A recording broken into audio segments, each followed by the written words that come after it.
Welcome back. It's still Business Morning right here on Channels Television. Well, a couple of days ago, we told you how the National Association of Nigeria Travel Agents, that's NANTA, they're asking the federal government to tackle the issue of cross-border ticket sales, where foreign agencies offer cheaper flight tickets for routes that are originating in Nigeria. Well, to help us to understand the situation better and what they want the federal government exactly to do, we have the Managing Director and Chief Executive Officer of Topaz Travels and Tours Limited. She's also the president of that association, NANTA, Ms. Susan Akporaye. Ms. Akporaye, good morning and welcome to the program. Good morning, Ine. I think let me make a correction, Ine, and let me bring you up to date. I'm no longer the president of NANTA. I have finished my tenure last year, 2024. We had a successful election and a successful handover to the new president in the person of Mr. Yinka Folami. All right, thank you for that. So at least we know you as the managing director of Topaz Travels and Tours Limited. But that's correct. That's correct. Thank you. All right. So tell us about this cross-border ticket sales. Okay. In simple and layman terms, you already said it actually. There's what they call point of sale. I mean, I'll use myself as an example here. Topaz Travels, if I have to issue tickets from Abuja to London and back to Abuja, and a colleague of mine, travel agency ABC in London or in Dubai or in any other country, issues the same Abuja to London, Abuja, they get it cheaper from their end than I will get from my end. And that is resulting to a lot of our members that wants to remain in business. You can't really blame them. If not, they will be priced out of business. So a lot of the members have to start patronizing their colleagues in this country just to remain in business and give their clients competitive fares. And that is what cross-border trading is all about. And with that action, our flights are filled up from Nigeria, whether Lagos or Abuja, but they are not being sold by us. Higher percentage of those flights that are full are being sold outside. Like the current president has done a lot of investigation on this, and we have come up with the data that already our market has been eroded by 40%.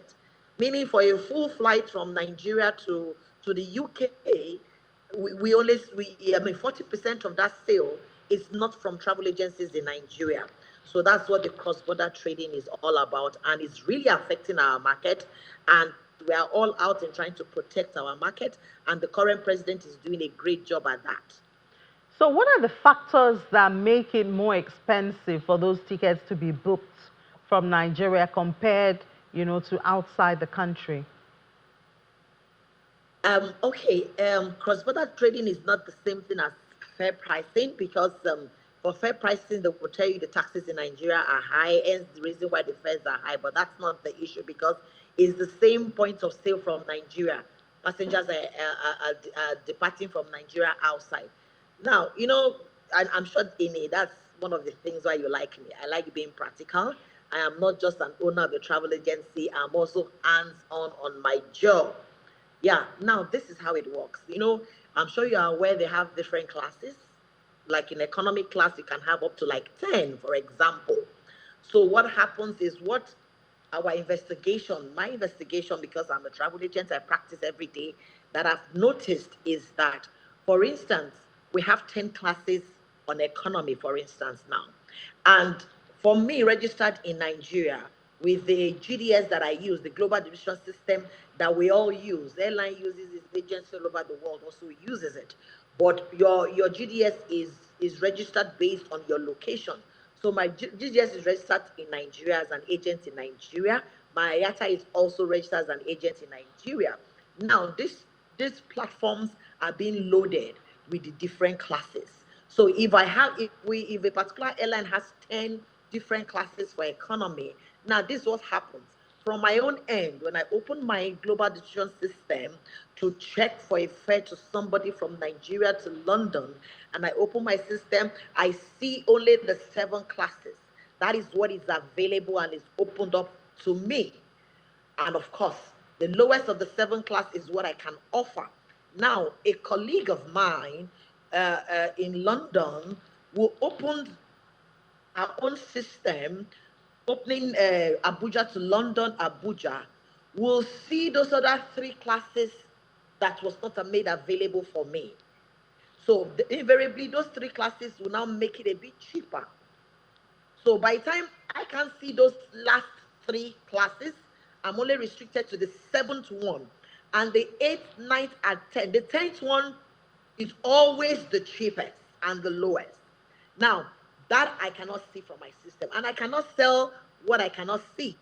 So now my colleague over there opens his our own system and he sees everything even to the lowest. That's the 10th. And he quotes that 10th to a client in Nigeria. And I quote the 7th to my clients in Nigeria. Guess what? Because he's seeing the lowest, his own quote should be cheaper. So therefore, in that case now, I mean, if it's a direct client, he will buy from that person rather than buying from me. Then of course, for we travel agency, what happens is, because we want to remain in business and we want to service our clients, we don't want to lose our client. So once we have found out that that's what is going on, which is what is happening, what I will now do to remain competitive and not to lose my client, I reach out to my colleague, and guess what? That colleague might be a friend because we have a global network, we interact. I reach out to my colleague, please check your system. Can you see the lowest on your side? And my colleague say, yes, I can see. Can you please give me the price and sell it to me so that I can sell to my client? And I tell my client, okay, this is it. My client pays me and the rest is history. I do the transmission later.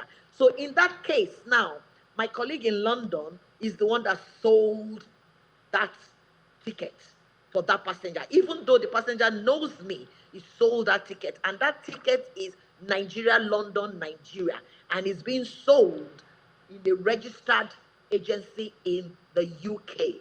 So you see, that is why we said that 40% of the load factor of all these airlines are being sold outside, even though they are Nigerians traveling, just because the fares are more competitive than what we have.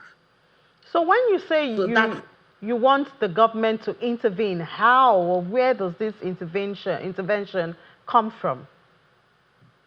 Oh yes, no, like I said, the current president Yinka Folami is doing a lot already, and the way NANTA is structured as the immediate past president, I'm still in the council, so I'm privileged to know all the hard work and all the things that the current president administration is currently doing. I can tell you for sure because I'm still part of the administration that we have of course made our position known to the Ministry of Aviation, to the minister, and even to CBN, to our regulators, the NCAA, and a very well detailed document of what is going on to make them understand. And of course, there were also recommendations that the president has made to the Ministry of Aviation. And one of the recommendations that in the letter that I believe that was sent out by the president to the ministry is the fact that let's start coming up with policies to protect the local market, because it's just a matter of time. All of us will be out. We might not necessarily be out of business, but definitely we will lose our market. So we will all become sub-agents to agents outside the country. And again, the airline workers, staffs too, stand a chance of losing their position and losing their job. I mean, if it was you, Ini, the headquarters of all these airlines are domiciled in their own country. I mean, for instance, an airline in London is domiciled in London and they have their office here. The flights are being filled up, but it's not being filled by the market that the representative of the airline is in. It's just a matter of time. The bosses in the headquarters is going to tell him, you know what, I don't think there's a need for your job there anymore. We are filling our flight from Nigeria and we are not the ones selling it. It's not coming from your market. So the airlines too stand a chance of risking, I mean, airlines are risking their job too in this market, eroding the market. For us, we're going to lose our market. I mean, we will not have any defense. what would be the defense why more airlines should be coming to Nigeria?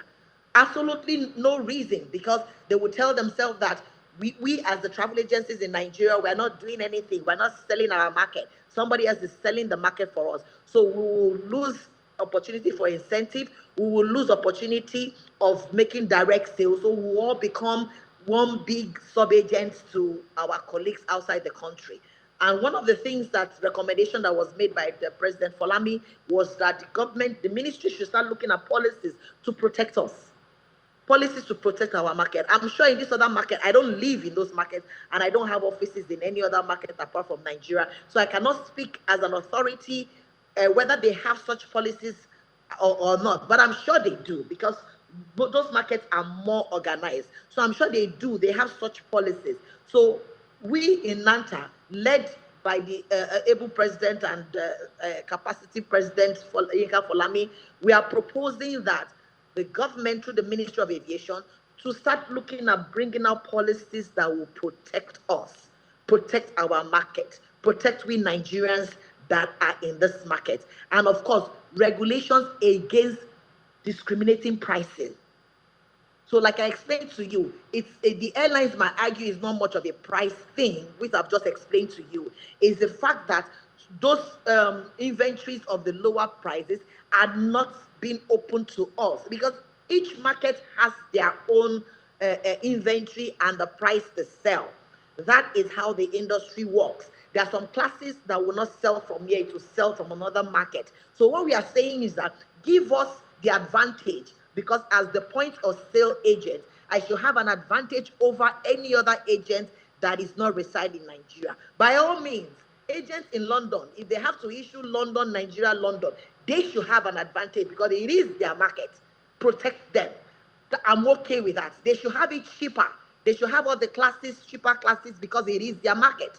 So for me, this is my market too as well. Nigeria, London, Nigeria. I should have more advantage, and that is what the airline is not giving to us. So one of the recommendations that the president of NANTA has also done is regulation against discriminatory pricing. That also has to be done. Then, of course, the president is also very big on checking practices on ethical practices. He's also very big on that too as well, on checking on ethical practices.